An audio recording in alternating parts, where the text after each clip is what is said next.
మీరు దక్షిణాన్ని దాటి పశ్చిమానికి వచ్చారనుకోండి, శివాలయంలో ఆగమం ప్రకారం ఏమిటంటే పశ్చిమ దిక్కున సుబ్రహ్మణ్యేశ్వరుడు ఉండాలి. ఉండి పశ్చిమానికి వెడితే మళ్ళీ మీరు గుడికి ఎదురుగుండా నిలబడాలి.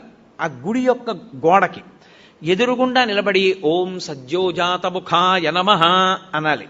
సద్యోజాతము అనబడేటటువంటి ముఖం పశ్చిమ దిక్కుని చూస్తూ ఉంటుంది. ఆ పశ్చిమ దిక్కుని చూసేటటువంటి సద్యోజాత ముఖము పృథివికి అధిష్టానమై ఉంటుంది. అది సృష్టికంతటికీ కారణం అదే.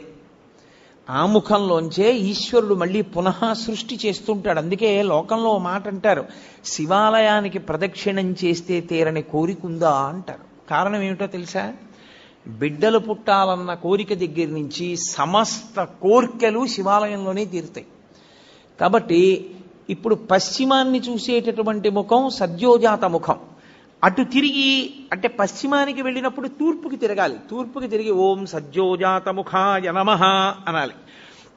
సద్యోజాత ముఖమే అత్యంత శక్తివంతమైనటువంటి ముఖం. ఇప్పుడు సద్యోజాతాన్ని దాటి మళ్ళీ వెనక్కి వెళ్ళడం ప్రదక్షిణ విధి పక్కన పెట్టండి. మీరు అది దాటితే ఉత్తర దిక్కుకు వస్తారు. ఉత్తర దిక్కుకు వచ్చినప్పుడు మళ్ళీ శివాలయం గోడకి ఎదురుగుండా నిలబడాలి. నిలబడి ఓం వామదేవాయ నమః అనాలి. వామదేవుడు అంటే ఎవరు అన్నది శివమహాపురాణం చెప్పింది. ఏమ్మా పిల్లని కాసేపు బయటికి తీసుకెళ్ళకూడదా? ఎందుకమ్మా పిల్ల విందో ఏదో మాట్లాడుతూ ఉంటుంది, చిన్నపిల్ల దానికి ఏం తెలుసు, కాసేపు బయటికి తీసుకెళ్ళండి. శివమహాపురాణం ఆ ఉత్తర దిక్కున ఉండేటటువంటి శివుడి ముఖాన్ని వామదేవ ముఖము అని పిలిచింది.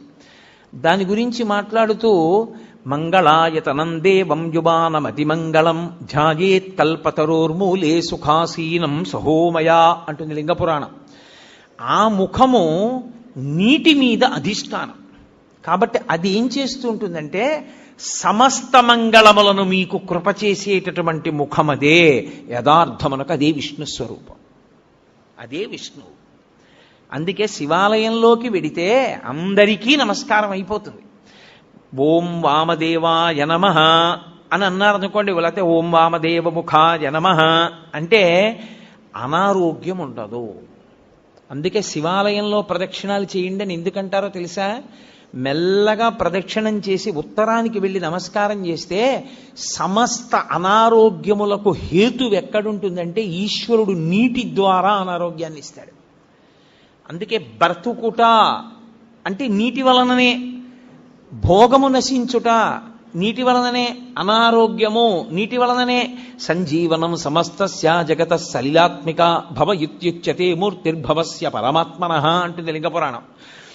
నీటి మీద ఆయన అధిష్టానం. మీకు అందుకే ఏదైనా ఊరు వెళ్ళారనుకోండి, నాకు అక్కడ కూర పడలేదండి అన్నావు, నాకు ఆ నీళ్లు పడలేదండి అంటాడు. అనారోగ్యమునకు కారణము నీరే, మనిషి పడిపోవడానికి కారణము నీరే. నీరు అంత శక్తివంతం. నీటి మీద అధిష్టానమై ఆయన ఉత్తరాన్ని చూస్తూ ఉంటాడు. ఆ ముఖానికి ప్రతిరోజు మీరు గోడవంక చూసి ఓం వామదేవ ముఖాయ నమః అన్నారనుకోండి, ఆయన మీకు ఏకకాలమునందు మూడిటిని కృప చేస్తాడు. ఒకటి, మీకు ఏదుందో దాన్ని ఉంచుతాడు, అది పాడైపోకుండా కాపాడతాడు. రెండవది, మీకు ఉత్తరోత్తరాభివృద్ధిని ఆయనే కల్పిస్తాడు. ఉత్తరోత్తర మీరు సంతోషంగా ఉండడానికి కావలసిన సమస్త అభివృద్ధి ఆ ముఖంలోంచే వస్తుంది. మూడు, వచ్చినటువంటి భోగస్థానములను మీరు అనుభవించడానికి వీలుగా దేహారోగ్యం ఉంచుతాడు. ఈ మూడు ఇంగ్లీష్లో సస్టినెన్స్ అంటారు, స్థితి ఉంచుట. ఈ పదంలోకి వెళ్ళేటటువంటి సమస్తమైనవి కూడా వామదేవ ముఖంలోకే వెళ్ళిపోతాయి. వామదేవ ముఖంతో ఉన్న మూర్తిని పూర్తిగా చూడాలంటే మీరు పశుపతినాథ్ దేవాలయం ఎదురుగుండా ఉన్న గోడ పైన ఉన్నటువంటి శిఖరం దగ్గర చూడాలి. శివమహాపురాణంలో ఎలా చెప్పారో అలాగే కల్పవృక్షం కింద కూర్చుని ఎడమతొడ మీద పార్వతీదేవిని పెట్టుకుని ఎంత సంతోషంగానో, ఎంత నవ్వుతూ ఉంటాడో. పరమశివుడు అంత ప్రసన్నుడై అంత నవ్వుతూ మీకు కనపడ్డం. వామదేవ ముఖంతో ఉండేటటువంటి పరమేశ్వరుడు అంత ప్రహృష్టవదనంతో ఉంటాడు. వెళ్ళి ఓం వామదేవ ముఖాయ నమః అంటూ ఉంటే చాలు, ఆయన ఎంతో ప్రీతి చెందుతాడు. తూర్పు ముఖాన్ని అలా ఉంచండి. 5వ ముఖం పైకి ఉంది. భారతదేశం మొత్తం మీద ఉన్న క్షేత్రాల్లో ఏ క్షేత్రానికైనా సరే నేను వస్తాను అని అనమంటారు. కాశీ వెళ్ళాలని ఉందండి అనమంటారు, గయ వెళ్ళాలని ఉందండి అనమంటారు, ఏదో పశుపతినాథ్ వెళ్ళాలని ఉందండి అనమంటారు. కాశీ వెడతాను అనొచ్చు, తిరుపతి వెడతాను అనొచ్చు, రామేశ్వరం వెడతాను అనకూడదు. రామేశ్వరం వెడతాను అని నోటితో అని వెళ్ళలేదా, దాని దోషం చాలా గట్టిగా వేసేస్తారు. రామేశ్వరం విషయంలో ఎప్పుడైనా అంటే ఏమనాలంటే ఈశ్వరుడు నన్ను అనుగ్రహించి రామేశ్వరం తీసుకెళ్లాలని కోరుకుంటున్నానని ఆయన మీద పెట్టాలి తప్ప రామేశ్వరం వెడతాను అని నువ్వు అనకూడదు. ఒక్కొక్క క్షేత్రం యొక్క ప్రాధాన్యత చేత దాని తీవ్రత మారుతుంటుంది, నీ సంకల్పం కూడా దోషము అలాగే ఉంటుంది. అందుకని ఒక గుర్రం విషయంలో తప్పుగా మాట్లాడితే, అమృతం చేస్తే, దానం ఇస్తానని ఇవ్వకపోతే వాడు 100 గుర్రములను చంపిన పాపం వస్తుంది. అది ఒక గోవు విషయంలో చేస్తే 1000 గోవుల్ని చంపినటువంటి పాపం వస్తుంది. అలాంటిది సంధ్యావందనం చేస్తూ తను ఒక మాట చెప్పి ఉపకారం చేస్తాను అని, ఆ ఉపకారం చేస్తానన్న మాటకి కట్టుబడక మాట తప్పినవాడు తన బంధువులందరినీ చంపేసి వాళ్ళని తినేసి తనని తాను చంపుకుని తాను చచ్చిపోయిన వాడితో సమానం అవుతాడయా సుగ్రీవా. ఇంకే ఈ ఒంట్లో ఓపిక ఉన్నప్పుడు, వింతల్ మీనచరించున్నప్పుడే, శరీరం మంచి కాంతివంతంగా ఉన్నప్పుడే, కురుల్ వెల్వెల్ల కానప్పుడే, జుత్తు తెల్లబడిపోకముందే, చింతింపన్వలమి పదాంబుజములన్ శ్రీకాళహస్తీశ్వర. చింతించాలయా అన్నారు దుర్జటి, సేవించాలయా అని లేదు. సేవిస్తే కదా చింతించడానికి. కాళహస్తి క్షేత్రం ఎలా ఉంటుందండి అని అడిగారు అనుకోండి, రాజద్వారంలోంచి లోపలికి వెళ్ళగానే ఎదురుగుండా దక్షిణామూర్తి ఉంటారండి, ఎడం పక్కకి ఇలా వెళ్ళగానే మహాగణపతి ఉంటారండి, అటువైపు నుంచి ఇటు తిరగగానే చెంగల్వరాయుడు అని శూలం పట్టుకుని సుబ్రహ్మణ్యేశ్వర స్వామి ఉంటారండి, మెట్లు దిగి ఇలా వెడుతుంటే ఎదురుగుండా కాళహస్తీశ్వరుడి దేవాలయం ఉంటుందండి, లోపలికి ఎడుతుంటే పక్కన సహస్రముఖ లింగం ఉంటుందండి.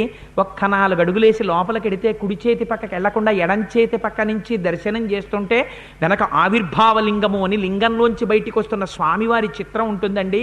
ప్రదక్షిణం చేస్తుంటే గోడల మీద కోష్ట గణపతి, ఉచ్చిష్ట గణపతి, నృత్య గణపతి, హేరంబ గణపతి గణపతులు ఉంటారండి. కుడి చేతి పక్కకి రాగానే ఒక జ్యోతి ఇలా కొట్టుకుంటుంటుంది. ముందు ఏదో పట్టీలు వేసినట్టుగా నవగ్రహ కవచం కట్టుకున్న పొడుగాటి శివలింగం ఉంటుంది. అర్చకులు తుమ్మి పూలతో పూజ చేస్తుంటారు. కదులుతున్నటువంటి ఆ జ్యోతి వాయులింగం అంటారు. ఆ గుడిలోంచి బయటికి వచ్చి ఇలా ఎడం పక్క కడితే ఎదురుగుండా శనైశ్చరుడికి మనం పూజ చేసేటటువంటి నల్లటి గుడ్డల్ని వెలిగించే జ్యోతులు ఇస్తూ ఉంటారు. వరుసగా సప్తమాతృకలు, సుబ్రహ్మణ్యుడు, కనకదుర్గమ్మ, వెంకటేశ్వరుడు, నాయనార్లు, అది దాటిన తర్వాత మార్కండేయ ప్రతిష్ఠితమైనటువంటి ఒక పెద్ద శివలింగం, మళ్ళీ ఇలా కుడి పక్కకి తిరిగేటప్పటికి ఎదురుగుండా శివలింగాలు, అమ్మవారు వెనక్కుంటుందండి. జ్ఞానప్రసూనాంబాదేవి కిరీటం, అందులో ఎర్రటి మణి, అమ్మవారికి శుక్రవారం సాయంకాలం క్షీరాభిషేకం జరుగుతూ ఉంటుంది. లోపలికెళ్ళి అమ్మకి నమస్కారం చేసుకుని ఆలయం చుట్టూ ప్రదక్షిణం చేసి బయటికి వచ్చి కొంచెం ముందుకెళ్ళి మళ్ళీ కుడి పక్కకి తిరిగితే ఇలా సున్నాలు పెట్టి ఆరోలు వేస్తారు. అందులో నిలబడి ఇలా చూస్తే కన్నప్ప గుడి దర్శనం అవుతుంది శిఖరం కొండ మీద. ఇటుపక్కకు వచ్చి ఇలా చూస్తే అమ్మవారి గుడి శిఖరం దర్శనం అవుతుంది. అటుపక్కకెళ్ళి ఇలా చూస్తే అయ్యవారి శిఖర దర్శనం అవుతుంది త్రిశూలంతో. కిందకి దిగి మీరు అటు వెళ్ళగానే తెల్లటి స్ఫటికలింగం, దాని వెనకాతలో ఒక బల్బు వెలుగుతూ ఉంటుంది. స్ఫటికలింగం ముందు నిలబడితే దక్షిణామూర్తి స్తోత్రం అంతా జ్ఞాపకానికి వస్తుంది. దాటి మళ్ళీ మీరు కుడి చేతి పక్కకి తిరగగానే వేదిక మీద శివలింగాలు ఉంటాయి. ఇటు చూసేటప్పటికి ఎదురుగుండా మహానుభావుడు మళ్ళీ దక్షిణామూర్తి దర్శనం అవుతుంది. అక్కడ దక్షిణామూర్తికి ఒక్కసారి ప్రణిపాతం చేసి బయటికి రాగానే అక్కడ పుస్తకాల స్టాల్ ఉంటుంది.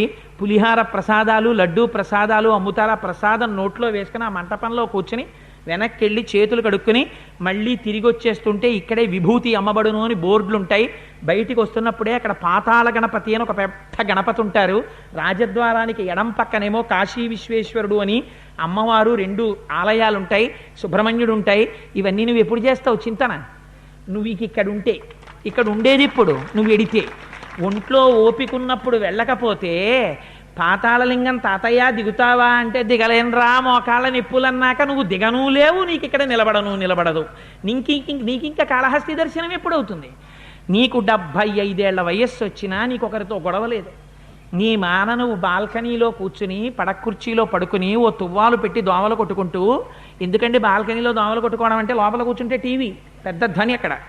అందుకని బాల్కనీలో నువ్వు దోమలు కొడుతున్నా కూర్చుని ఆ కాళహస్తీశ్వర శతకంలోంచి స్వామి ఏమి స్వామివయ్యా నిజంగా మహానుభావ అని ఆ కాళహస్తీశ్వర శతకంలోంచి ధూర్జటి చేసినటువంటి పద్యాలు చదువుకుంటూ ఆ కాళహస్తి క్షేత్రమంతా మానసికమైన దర్శనం చేస్తూ రాహుకేతు పూజలు, స్వామికి అభిషేకం, ఆ కళ్యాణం, ఆ పల్లకి ఇవన్నీ జ్ఞాపకం తెచ్చుకుంటూ నువ్వు పట్టుకున్నట్టు, నువ్వు పట్టుపంచ కట్టుకున్నట్టు, నీ భార్యతో కలిసి అభిషేకం చేసుకున్నట్టు, తీర్థం తీసుకున్నట్టు, అక్కడ ప్రసాదం తీసుకున్నట్టు, కాళహస్తిలో కూర్చుని నువ్వు కాళహస్తీశ్వర శతకంలో పద్యాలు చదివి చెప్తుంటే నీ భార్య బిడ్డలు వింటున్నట్టు ఊహించుకుంటుంటే కోడలొచ్చి మామయ్యగారు చపాతీలు తిందరుగాని రెండంటే అప్పుడు లోపలికెడితే చింతన వల్ల. అందుకని చింతన కావాలంటే సేవ ముందుండాలి. అందుకే ధూర్జటి అన్నారు, చింతింపన్వలెనీ పదాంబుజములన్ శ్రీకాళహస్తీశ్వర. దీంట్లో ఓపిక ఉన్నప్పుడు చెయ్యాలరా. హనుమ ఎక్కడ మాట్లాడినా అంత అందంగానే ఉంటుంది. కాలమును గుర్తించిన వాడే సార్థకత పొందుతున్నవాడు. కాలమును గుర్తించకపోయిన వాడు ఎప్పుడూ పాడైపోతాడు. అందుకని కాలమును గుర్తించగలిగిన వాడు అన్ని కోట్ల వానరములలో హనుమ ఒక్కరే.